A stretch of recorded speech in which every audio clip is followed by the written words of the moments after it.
In this video, we are going to be looking at the topic push tool. Hi, I'm Sharon. I'm working as an associate professor at M College of Nursing. The following are the objectives that we'll be addressing in this video. Pressure injury or pressure ulcer or BITSO is localized damage to the skin and underlying tissue, usually occurring over bony prominence as a result of prolonged pressure or pressure combined with shear.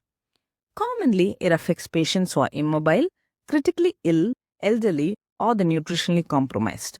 Pressure injuries can cause pain, infection, delayed recovery, and increased healthcare costs.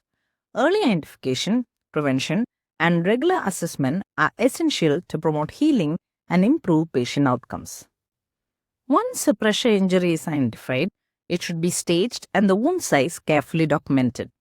The pressure ulcer scale for healing, PUSH, is a widely used tool developed by the National Pressure Ulcer Advisory Panel that grades pressure ulcers based on wound size, wound bed tissue type, and exudate amount.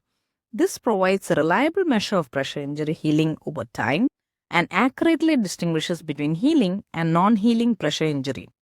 When used at weekly intervals, it is a clinically useful, evidence-based tool for tracking changes in pressure injury status.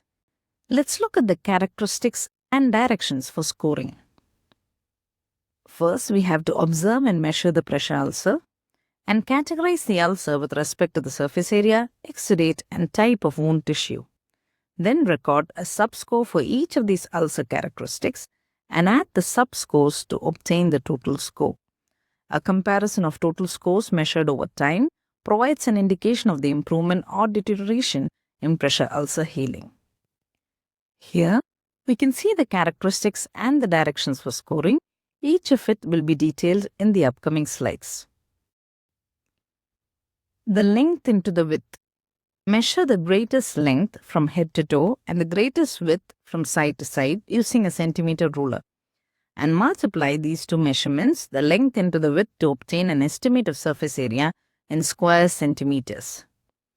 Here, it is very important that we do not guess and always use a centimeter ruler and always use the same method each time the ulcer is measured.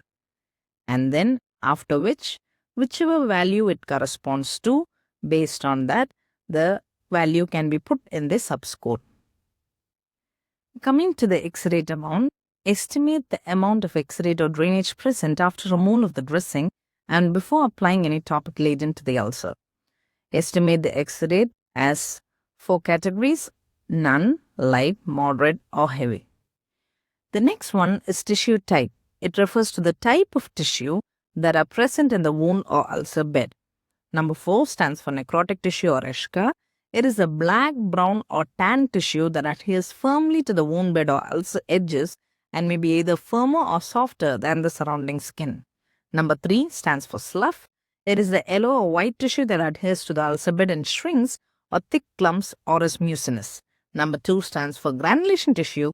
It is pink or beefy red tissue with a shiny, moist, granular appearance. Number 1 stands for epithelial tissue. This is for superficial ulcers, new pink or shiny tissue or the skin that grows in from the edges or as islands on the ulcer surface. Number 0 stands for closed or resurface. Here the wound is completely covered with epithelium, that is the new skin.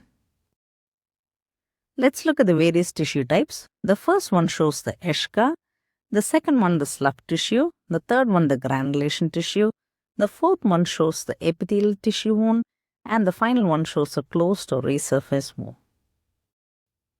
This is how a push tool has to be used. So here we can see the record and the graph. So the directions are given to observe and measure the pressure ulcers at regular intervals using the push tool. Date and record the push subscores and total scores on the pressure ulcer healing record below.